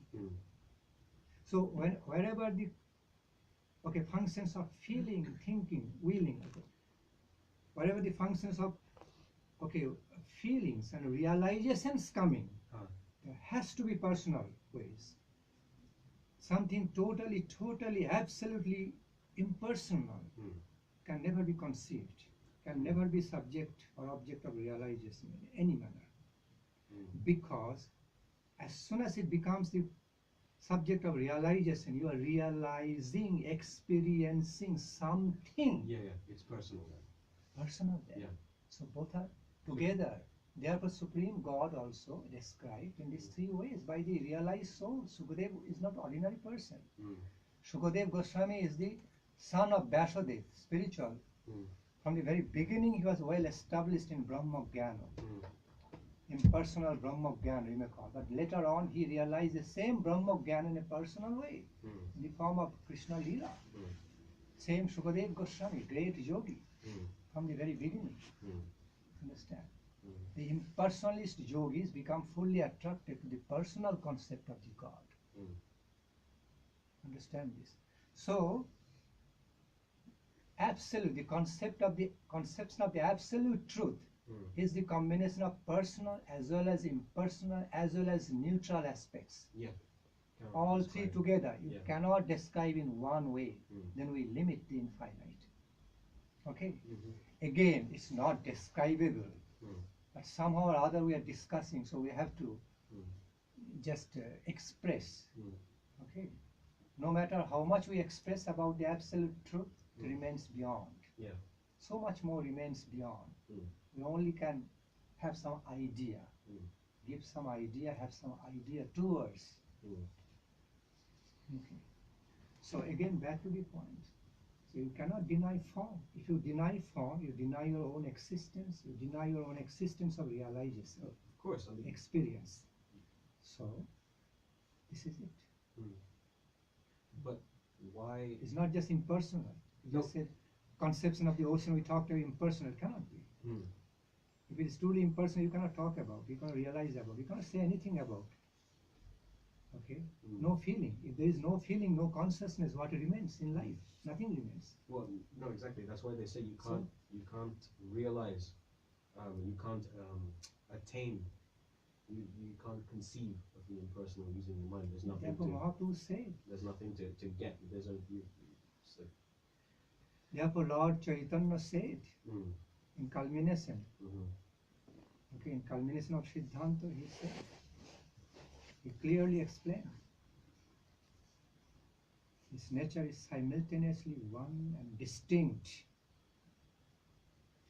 and inconceivable. Period. How that simultaneous oneness and distinctions mm, are unified together, it is inconceivable mm, by the limited human brain. mm, But it happens, still it's a reality. mm. But why Krishna? Hmm. Like why why when you say that zero is a symbol, right, like a concept, and that sounds like you're saying that Krishna is also just like a concept, like a metaphor for something greater, and that Krishna's actual form isn't. What I say, zero is a because I have to express something in a limited formal way to explain about the unlimited nature. Yeah. Suppose, for example, I am taking zero Yeah. as symbolical way of the infinite. Mhm. Okay, where it has plus, it has minus. Mm. It is full of plus, full of minus, full of neutrality in between, marginal. Mhm. Okay, what is margin? Neither this nor that. At the same time, unification of both realities Yeah. meeting together Mm. in the marginal line. So, all happening, all the concepts, plus, minus, marginal, okay, marginal, how to say, reality, experience of, experience of its marginal form, Mm. okay, form of plus, form of minus, Mhm. all represented within zero, Mm. okay. So, zero means emptiness, zero means fullness, zero means origin. Mm. You can take it whatever way you want to take. Mhm. You may take it whatever way you want to use it in mathematics. Mhm. Mhm.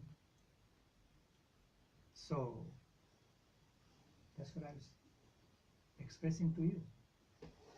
It's not just a form, Mm. it's a formless form. But Okay. why is the formless form in the form of Krishna? I don't God, understand you why. know, formless, Krishna's form is formless form. This is the best way for you to understand. Krishna's form is formless form. Mm. A form beyond all the limited concepts of the forms. Okay. Okay? Any form is possible which is beyond all the limited formal concepts of forms. Mm. That is Krishna's form. Therefore, it's called transcendental. Okay. And the way we know it's Krishna is because of the people of the great souls who've come before us who've told us that that's how it is. It's not something we can deduce by ourselves. I mean, as opposed to saying, you know, why Krishna? Why not? You know, there's so many gods in the pantheon, and why is it Krishna? Is that based on? Is based Krishna on scripture? is not a separate God we are talking about. Krishna means Mm. it is just one of the most dear names Mm. of the Supreme Absolute God. Okay. Krishna is not just one of the so many gods. Mm-hmm. You have to understand the very basic fundamental conception Mm-hmm. of the God. Mm. The infinite conception of the God. It is one without second. That is Krishna. Mm. The same all-pervading, omniscient, omnipresent, superpower Mm. personified as Krishna. Mm. Okay, called in one of his is called in one of his dearmost names, Okay. beloved names as Krishna. Okay. Okay, clear? Yeah. No more doubt, okay? Yes. Mm. I know I'm taking up a lot of time, so I did have a question for like advice, but if someone else wants to go, then more than I welcome. understand. I appreciate your ways of query. It is helping for clarification. I have a question that is a bit related to that. When Krishna was on earth, there was drama because there were demons and there was. What is the time? 10 to 10. It's very late. Oh, A lot of enthusiasm. I know. So many questions are picking out Yeah. in the minds of all the devotees. Whole night can pass. Good. This is good. Very good sign. We need this. We need this life. Life. God consciousness. Okay. Yes, there was drama in the terms of material duality. There were demons, there was good and bad, there was dharma and adharma, and Krishna killed demons and he defied the dharma in Vrindavan and so forth. But in the spiritual world, if there are no demons and everyone is pure, then what kind of drama? What kind of basis is there for a drama to exist?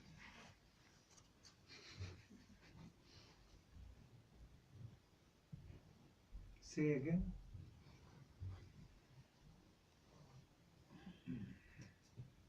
Okay, I can put it in another way. The question in Vaikuntha. I understand. But still, I want further clarification in another form, another way.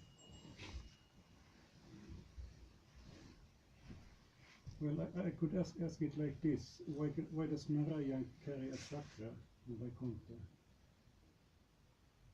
He doesn't need to kill any demons there, does he? Narayan Vaikuntha, no, he doesn't need to. There is no evil, no activity of evil power on the plane of Vaikuntha. Okay, before I go on answering your question, I just remember a point in relation to your question, concept of the zero.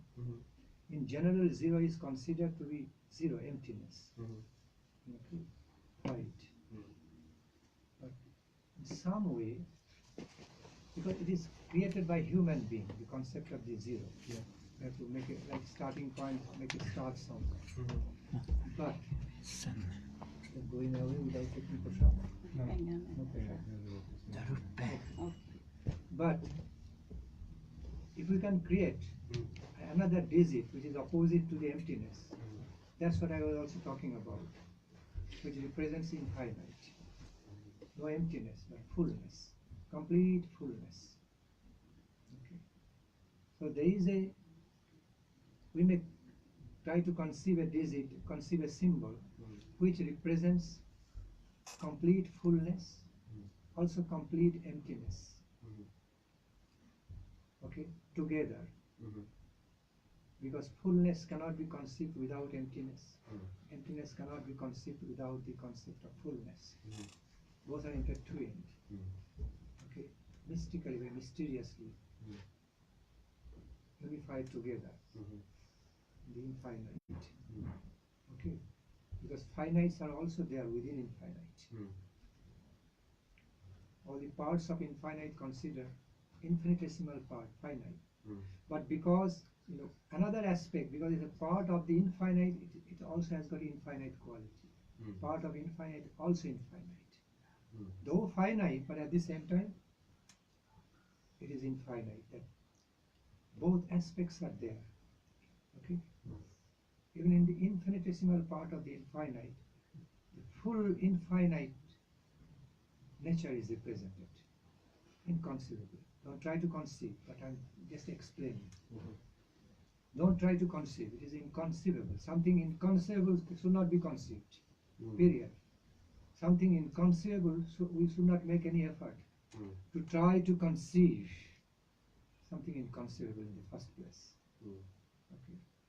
But still it is possible. It appears to be self-contradictory, but it's not self-contradictory. Okay, it's self-complementary, positive and negative. Same time, self-contradictory, personal, impersonal ways. So, form and formlessness both go together in the absolute reality. Okay. Energy also has got subtle form. And if in the field of impersonal conception, probably energy conception. Whenever we talk about anything impersonal, mostly it comes in our mind energy concept, concept of the power. But that also got subtle form. Subtle form. Some machine is not discovered as yet. If that machine is discovered, the atomics, the quantum physics level also, you can see things. Very, very subtle level, you can also see things how they are moving. Okay. Even smaller than the smallest level of this energy form. Still it's not impersonal. It has got personal aspect also, even in the atomic level. Super small atomic level. Distinct particles. Yeah, distinct particles. So how can it be totally impersonal? How can it be totally formless? So it's a relative concept. So actually relative conception when we call, we say something form or formless. It's a relative concept. Yeah. Understand? Clear. Okay. Sorry. I interpret. I just wanted to completely clarify this to him. Okay. How the concept of the infinite form can go together with formlessness. It's basically the same reality, expressed in formless or formful way, formless way and formful way. Okay, same reality. Okay. It cannot be completely called. It cannot be called as completely impersonal or completely personal. It is what it is. Understand? Formlessness, impersonal and personal character, both unified together in an inconceivable way. So, conception of the huge form is equal to huge impersonal form. Concept of the huge impersonal representation of the same supreme absolute reality equals to huge form to the infinite. Form of the infinite, not finite. Inconceivable, don't try to conceive. But still, it's a reality as it is.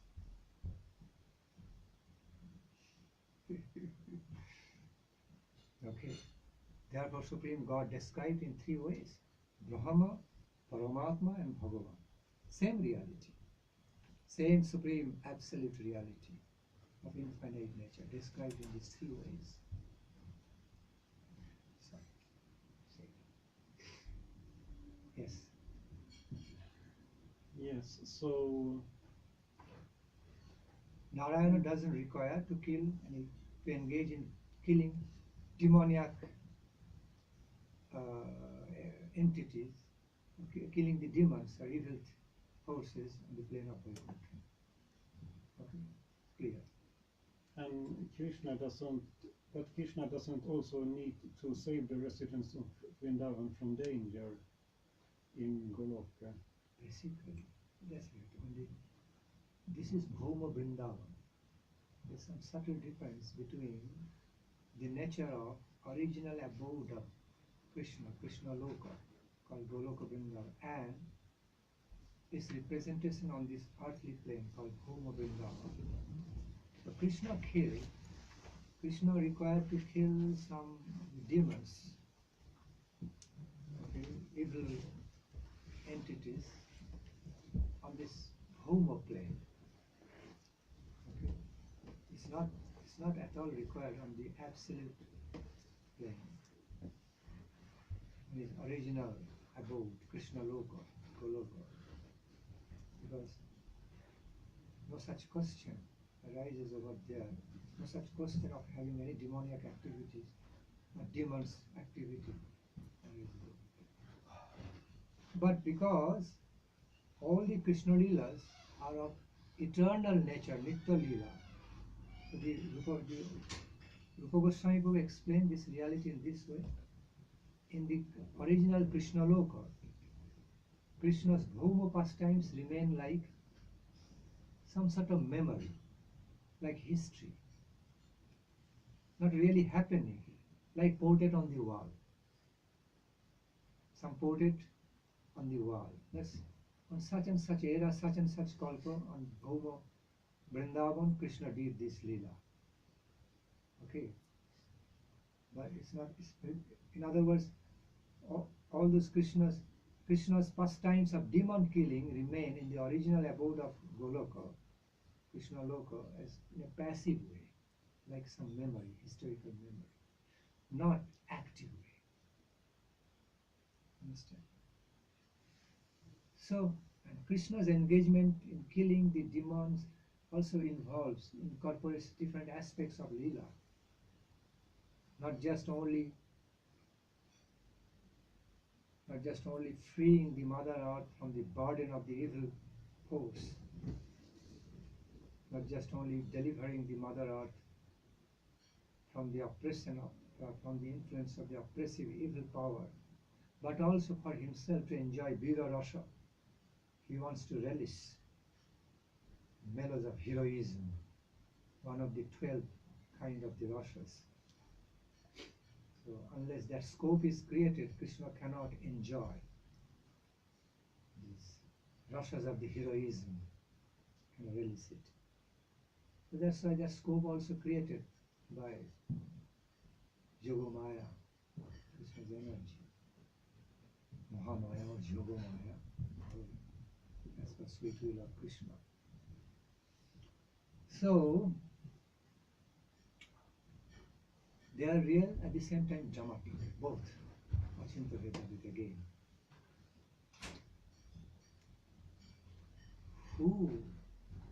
I mean, okay, it is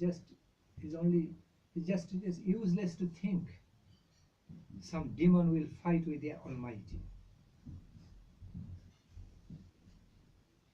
It cannot be reasonably understood how much ability, how much strength, how much power a demon can have compared to the Almighty. No, he has everything from Infinitely the Almighty. powerful. Yeah. It's all play. Mm. Okay. No demoniac, no demon can challenge Krishna's power. If Krishna just wills in his mind to kill that demon, just in mind, kill, destroy. He doesn't need to fight him. Krishna means he is having that kind of power. Just by willpower, he can destroy the whole demon. All the evil powers, all over the universe. That's what Krishna said to Arjuna. In Bhagavad Gita, Krishna just explained about the reality to Arjuna. I have already killed. As Mahakala, I have already killed all these, okay, whom you have to fight with, whom you are thinking you will fight and kill. I have already killed them beforehand. You just become instrumental. Just do your duty. Okay? As the Mahakal, they are already killed, and that is already represented in the womb of future time. It has not yet come yet. Okay. I can take over past, present, and future. Human beings cannot go. They cannot occupy past, present, and future. But Supreme God can do that, can travel, can be simultaneously present in past, present, and future, which is inconceivable in human concept. One can be present in past, present, future simultaneously. So, Krishna already explained to Arjuna. He showed it through Vishwarupa. Okay.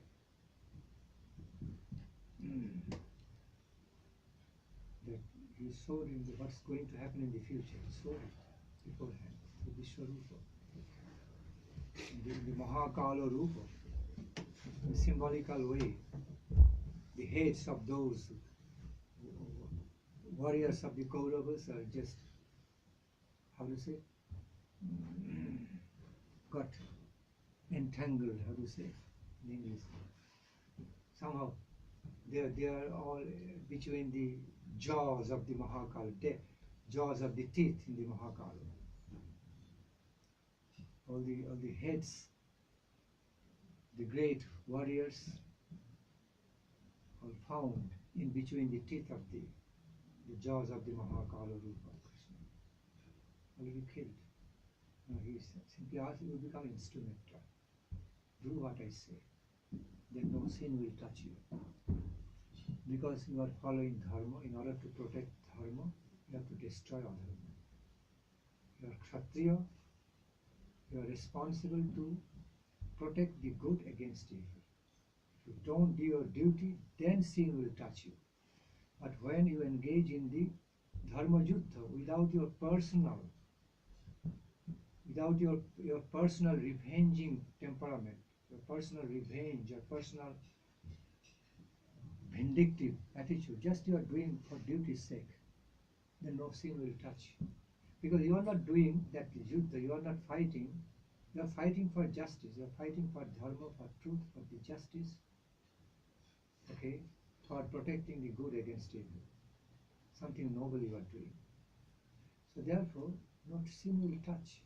But if you fight the same fight with some personal attachment of revenge or any motivations, okay, winning this kingdom, this and that, then sin will touch you. Just go beyond all the motivations, mundane motivations. Your personal attachment or detachment, personal, okay, interest, or to speak more of revenging, and just do the duty, do your holy duty for duty's sake, what you are supposed to do. Okay? So you are being instrumental in the hand of this supreme truth, supreme reality. No sin will touch you. And Arjuna did that. Therefore it's called Dharma Yuddha. War for peace, war for justice, war for truth, war for protecting good against evil.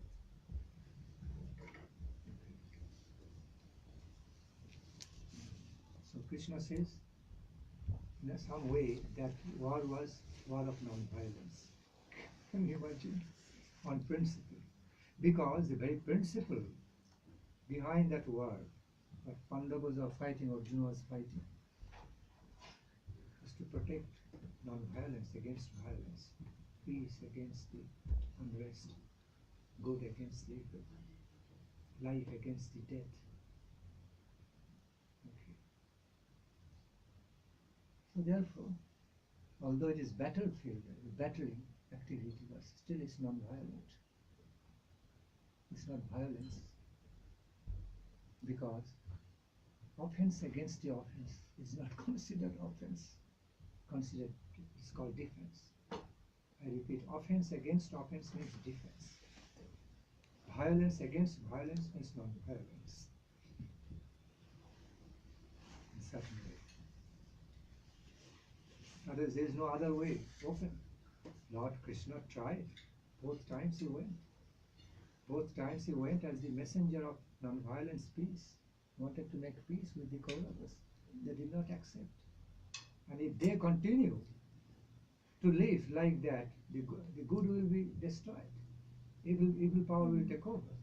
There is no other way. So Krishna came back and declared Dharma Yuddha. Yuddha but Dharma. Based on Dharma. No Adharma Yuddha. Period.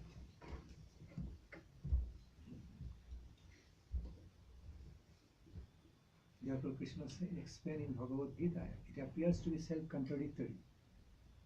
He explains such a reality in Bhagavad Gita, it appears to be self-contradictory, but actually that is the reality.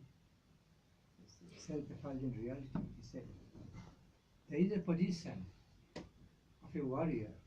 You can destroy the whole world. Still you don't destroy anything. No sin of destruction touches you. Because you simply become instrumental in the hand of Mahakala. Okay? Principle of creation, maintenance and destruction. All taken care of by Mahakala. Mahakala is beyond the concept of sin and virtue. It is what it is. It's doing its activity. It's doing the duty. Okay. Cannot be judged in a limited way whether virtuous action, sinful activity. It is what it is. Okay. It's beyond the concept of sins and virtues or neutrality. Okay.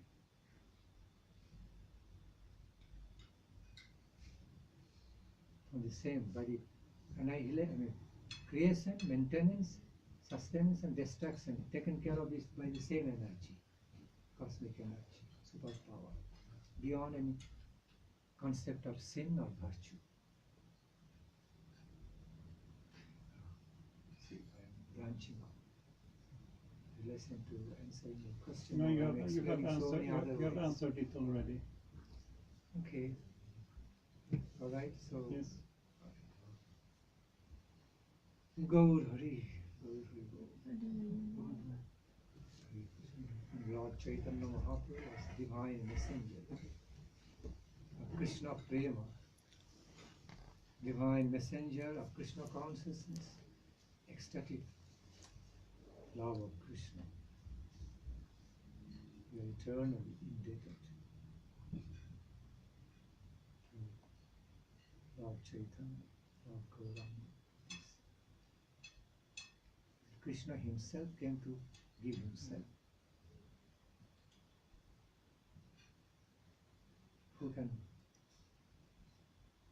give? Who can give in charity?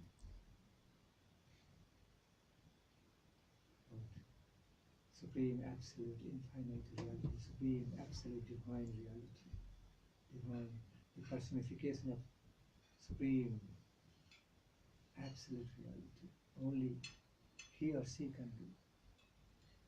Only the supreme, absolute, divine can distribute about himself or herself.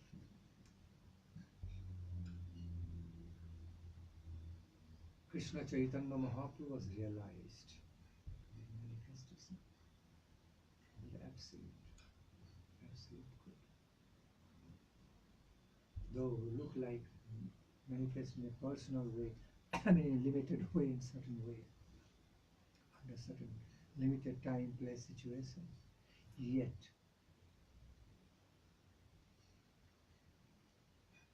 it was the manifestation of the supreme absolute divine truth. Okay, so we stop here, or we can continue. Whole night can pass. When we are alive with enthusiasm, joyful eagerness, very much enthused to learn more and more, to continue topics about Krishna.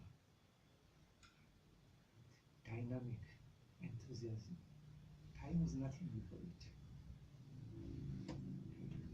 We have got such experience. Hours and hours, so tired, physically so tired. Okay, almost falling asleep. All of a sudden, something happened wonderful in such a way in the discussion of topics about Krishna. Eyes got bigger and bigger, all sleeping, vanished.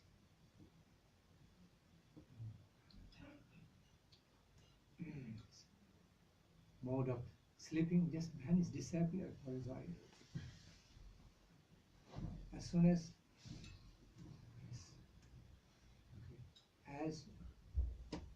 we fell down from that level to the normal mundane state, fell down from that level of Krishna consciousness, releasing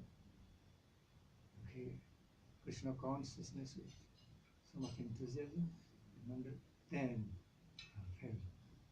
felt like sleeping and all these things. Happens. World of wonderful experience, often mystical, divinely mystical, divinely, mystically beautiful, nectarine experience.